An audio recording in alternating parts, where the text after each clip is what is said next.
আমাদের বিশ্ব নবীজি মুহাম্মদুর রাসূলুল্লাহ সাল্লাল্লাহু আলাইহি সাল্লাম, ওনাকে আল্লাহ পাক এই পৃথিবীর বুকে স্বপ্ন যুগে বাস্তবে মেরাজে নিয়া নবীজিকে আল্লাহ পাক জান্নাত জাহান্নাম দেখাইছেন। জোরে বলেন ঠিক কিনা? আল্লাহর নবীজি এই পৃথিবীর বুকে আল্লাহ পাক অসংখ্য নবী রাসূল প্রেরণ করেছেন।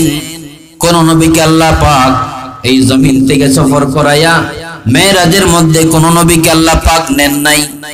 আমাদের নবী বিশ্ব নবীজিকে আল্লাহ পাক মেরাজের মধ্যে নিলেন। মেরাজে যাওয়ার পরে আমাদের নবীজিকে আল্লাহ পাক জান্নাত দেখাইলেন, জাহান্নাম দেখালেন।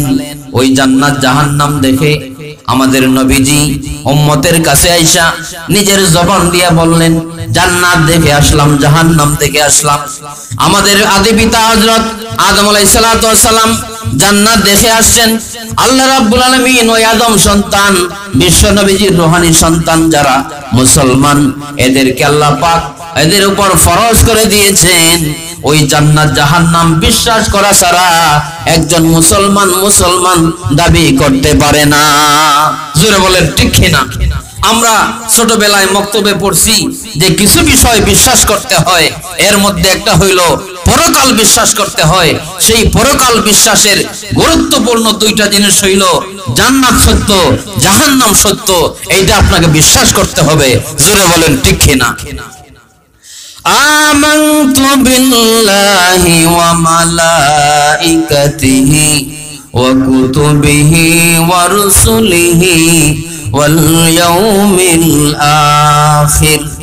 আমরা ছোটবেলায় পড়েছি মক্তবে যে 6টা জিনিস বিশ্বাস করলে মানুষ ঈমানদার হয়। এর মধ্যে একটা বিশ্বাস হলো আমি আল্লাহ বিশ্বাস করলাম, নবীগণকে বিশ্বাস করলাম, আসমানি কিতাব বিশ্বাস করলাম, আল্লাহর ফেরেশতাদেরকে বিশ্বাস করলাম, এইভাবে তাকদীর বিশ্বাস করলাম। 6 নম্বর হলো পরকাল বিশ্বাস করলাম।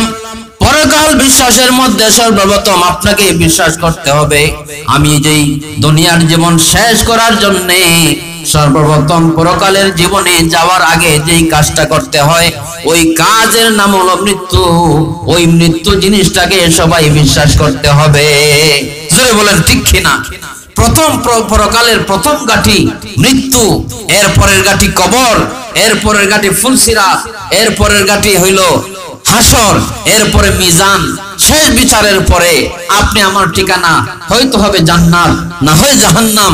সেই জান্নাত এবং জাহান্নাম পরকালে অবশ্যই আমাকে সম্মুখীন হতে হবে। সেই জান্নাত এবং জাহান্নামের বিশ্বাস ছাড়া কোনো মানুষ নিজেকে ঈমানদার দাবি করার সুযোগ নাই।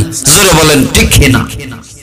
সেই জান্নাত এবং জাহান্নাম কোরআন হাদিস অনুযায়ী আমি বিষয় ভিত্তিক হিসাবে আপনাদের সামনে আলোচনা করার ইচ্ছা, সময় স্বল্প। সেই জান্নাত, এটার পরিচয়, জাহান্নামের পরিচয়, জান্নাতের অবস্থা, জাহান্নামের অবস্থা, জান্নাত আল্লাহ পাক কিভাবে বানাইলেন, কের দ্বারা বানাইলেন, জাহান্নামের পরিচয় সুবিস্তারিতভাবে দীর্ঘ সময় থাকলে, ধারাবাহিক আলোচনা শুনলে অবশ্যই একজন মুসলমান মুমিনের জন্য জানা উচিত, জান্নাত জাহান্নাম সম্পর্কে একটা ধারণা নেওয়া উচিত। জোরে বলেন ঠিক কিনা? আল্লাহর নবীজি একদিন নামাজ পড়তেছেন, সাহাবায়ে কেরাম পিছনে বসা, আত্তাহিয়াতুল তাশাহুদের মধ্যে নবীজি বসা আছেন। নবীজির নামাজ এইরকম নামাজ, জীবনে নবীজি যা নামাজের মধ্যে নড়াচড়া করেন না। ওনার শরীর যেভাবে স্থির থাকে, মন স্থির থাকে। সাহাবায়ে কেরাম নবীজির সামনে এইভাবে সারা জীবন নামাজ পড়লেন। আল্লাহর নবীর সাহাবী বলেন, একদিন দেখি নামাজের মধ্যে নবীজি তাশাহুদের মধ্যে বসা আছেন। হঠাৎ দেখি আল্লাহর নবীজি তাশাহুদে বসা থাকা অবস্থায় নবীজির সামনে এইভাবে হাত বাড়ায় দিলেন, আবার ওই দিকে হাত বাড়ায় দিলেন, যেন কি ধরতে চাচ্ছেন। নামাজ যখন শেষ হওয়ার পরে সাহাবায়ে কেরাম জিজ্ঞাসা করলেন, ওগো নবীজি, জীবনে কোনোদিন আপনাকে নামাজে নড়াচড়া করতে দেখি নাই, আপনি আজকে নামাজে অবস্থায় থেকে হাত বাড়ায় দিলেন, যেন কি ধরতে চাচ্ছিলেন।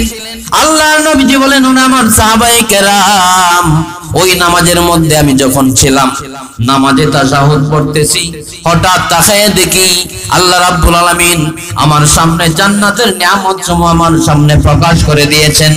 ওই জান্নাতের নাজ ও নিয়ামত আমার সামনে দেয়া যায়। ওই জান্নাতের আঙ্গুর এবং আপেলের এইভাবে আমার সামনে দিয়ে নড়াচড়া করে। ওই জান্নাতের নিয়ামত দেখে আমি আর লোভ সামলাতে পারি নাই। আমি নামাজে দেখে ওই আঙ্গুরকে আমি ধরতে চেয়েছিলাম। সুবহানাল্লাহ। বিশ্বনবীজিকে আল্লাহ পাক ওই জান্নাত মেরাজে নিয়েও আল্লাহ পাক দেখাইছেন। সেই জান্নাত সাহাবায়ে কেরামের সামনে দুনিয়ার জমিনে, মক্কার জমিনে বৈশা, মদিনার জমিনে বৈশা আল্লাহ পাক জান্নাতের দৃশ্য আমাদের নবীজিকে দেখাইছেন। সাহাবায়ে কেরাম বাস্তবে এই সমস্ত দৃশ্য অনুভব করছেন। জোরে বলেন ঠিক কিনা?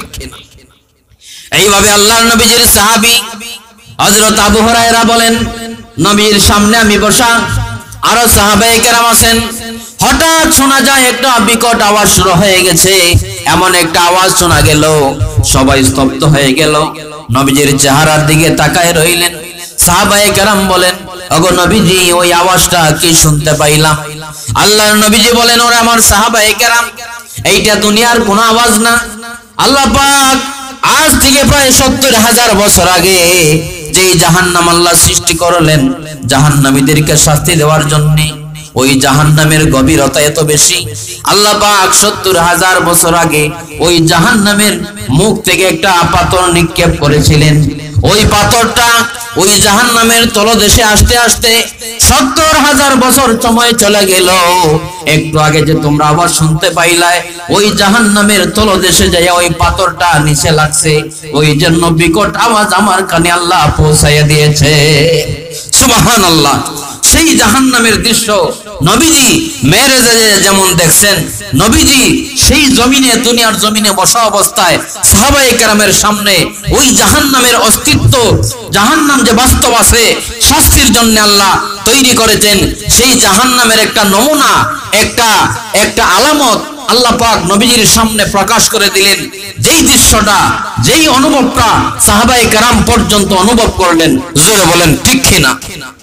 এই জন্য সেই জান্নাত জাহান্নাম, জান্নাত আমাদের পিতা আদম আলাইহিস সালামকে আল্লাহ পাক সরাসরি যেমন দেখাইছেন, আমাদের নবীজিকে আল্লাহ পাক দেখাইলেন, মেরাজে নিয়ে দেখালেন।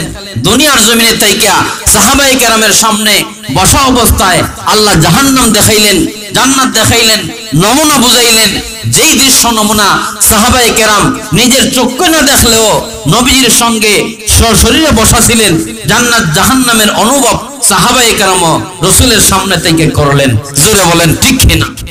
এই হইল জান্নাত এবং জাহান্নামের অবস্থান আল্লাহ যে তৈরি করছেন। এটাতে সত্য, এটাতে বাস্তব, এটা কাল্পনিক না, মুখস্থ কথা না।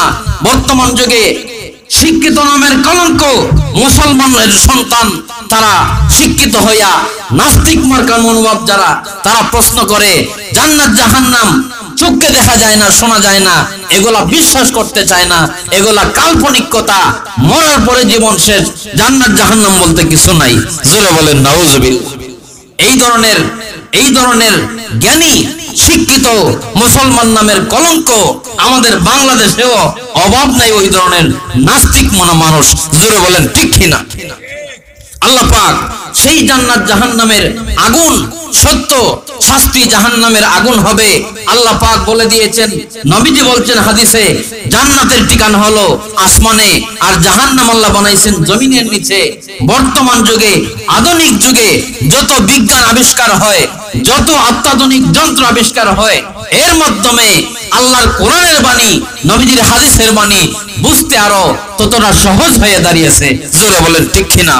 বর্তমানে বৈজ্ঞানিক যারা, তারা আবিষ্কার করছে এই পৃথিবীর জমিনের বুকে, বিশ্বের ভিতরে বড় সাগর, আটলান্টিক সাগরের মধ্যে, যেই সাগরের পানির কোন কিনারা নাই, যেই সাগরের উপর দিয়া একটা প্লেন যেতে পারে না, হেলিকপ্টার যেতে পারে না, জাহাজ যেতে পারে না, যেই সাগরের পানির কাছে কোনো জাহাজ যেতে পারে না, উপর দিয়া কোনো অরুজাহাজ যেতে পারে না, সেই সাগরের মাঝখানে শুধু পানি আর পানি, এর গভীরতা কি পরিমাণ দুনিয়ার কোনো মানুষ জানতে পারে না।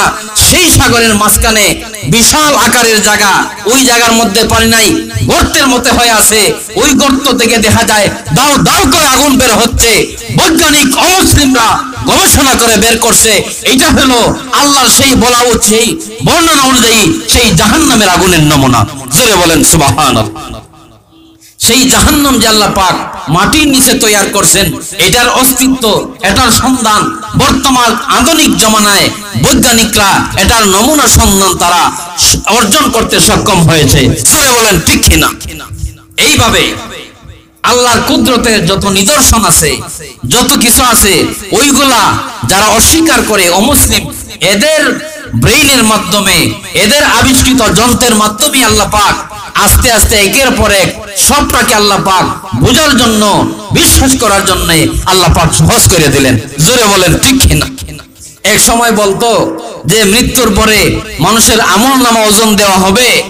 একবার সুবহানাল্লাহ পড়লে, লা ইলাহা ইল্লাল্লাহ একবার পড়লে, ওই কলিমা যেই কাগজে লেখা থাকবে, ওই কাগজটা যদি মিজানের পাল্লায় দেওয়া হয়, সেই মিজানের পাল্লা সেই আল্লাহর কালেমার সেই ভারের কারণে মিজানের পাল্লা ভারী হয়ে যাবে। বিশ্বাস করে নাই? বর্তমান যুগে সুবহানাল্লাহ লেখা একটা কাগজ যদি মিজানের পাল্লায় ওঠে, ভারী হয়ে যাবে। আল্লাহর পবিত্র গুণগানের একটা তাসবিহ সেই কাগজটা মিজানের পাল্লায় উঠলে ভারী হয়ে যাবে। নাস্তিক মুরতাদ অমুসলিমরা বিশ্বাস করতো না, কিন্তু আজকে তারাই আবিষ্কার করছে। দেখা যায় মোবাইল